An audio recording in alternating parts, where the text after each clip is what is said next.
This is the third part of our discussion over vision. You should have at this point checked out the explanation on color blindness where it elaborated more on the S, M, and L cone. Each of these is responsible for different wavelengths of color, and we do see that there are some overlap between the S, M, and L. For example, the M is able to see purple and blue, as is the S, and even a little bit with the L cone can see some of the blue as well. So there's some overlap between these two, and the video kind of explained how these interact to allow us to see colors. Next, we're going to be checking out the optic nerve. The optic nerve, it does collect light from the retina, and it is able to bring that information through the optic chiasm and to the occipital lobe of the brain, where it will then be processed. So let's see where the optic nerve appears in our eye. And we've seen a picture similar to this before. We have our retina, which we see on our screen here, this dark black pit. That is the fovea centralis, and this is kind of light in color because it is a hole. It comes through the back of our eye. That hole is where blood vessels and the optic nerve would enter or exit, kind of depending. So the optic nerve, it goes through this hole right here, as does blood vessels. This hole, by the way, it is in the retina, and it leads to the blind spot of our eye. There is a blind spot in our eye.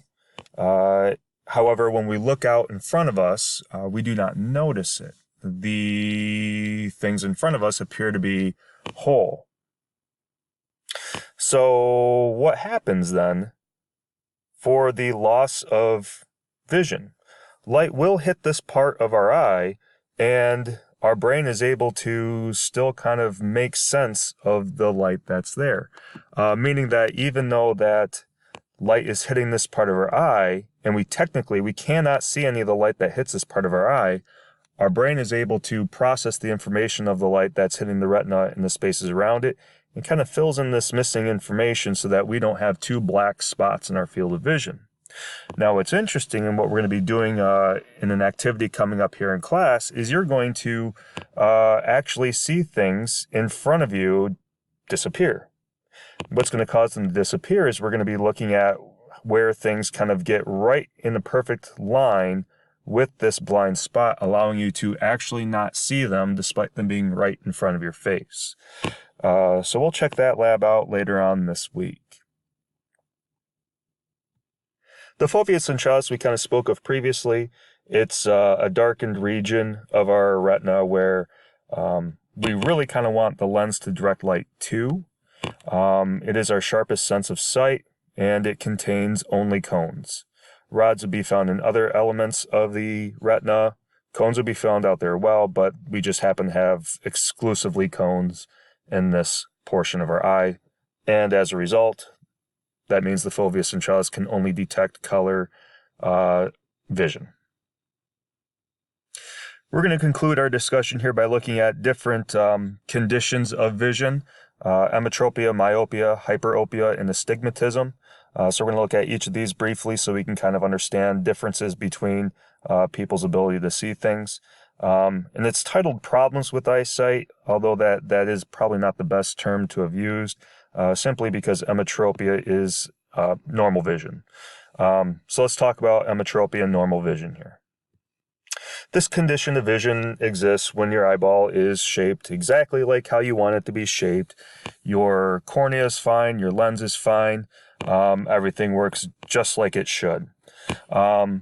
So do understand that our eye is kind of a circular shaped object, and light goes through the cornea, through the pupil, into the lens.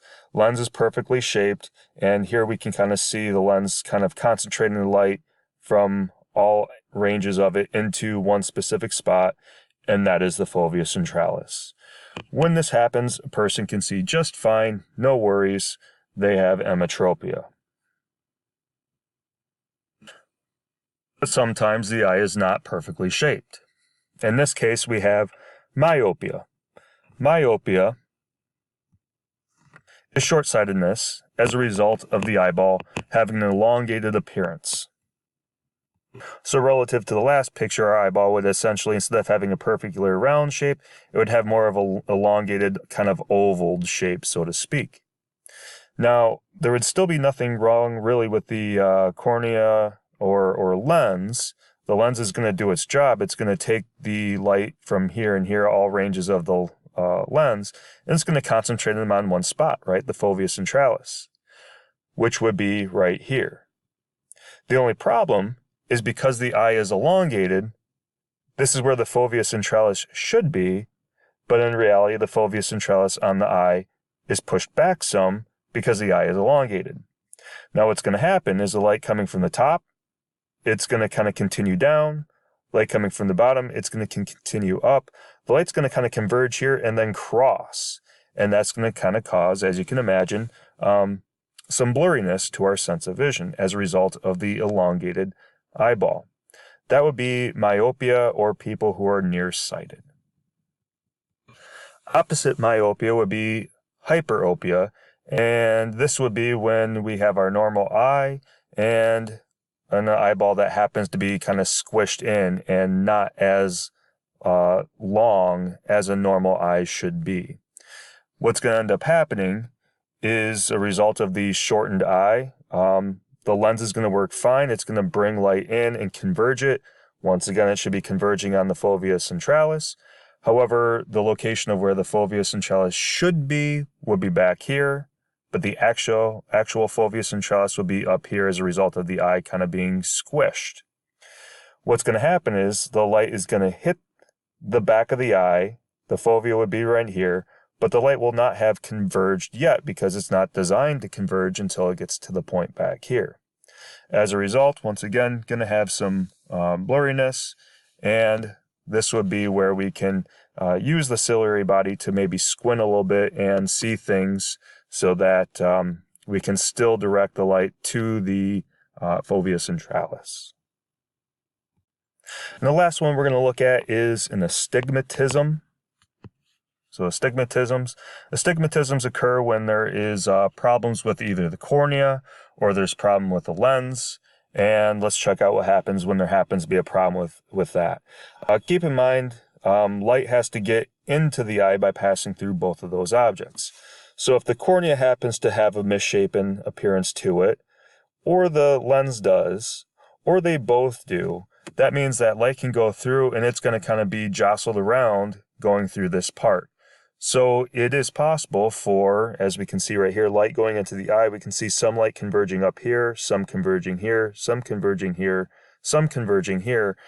This would be an astigmatism. Light can go in and it just kind of scatters as it's making its way back to the retina and fovea centralis.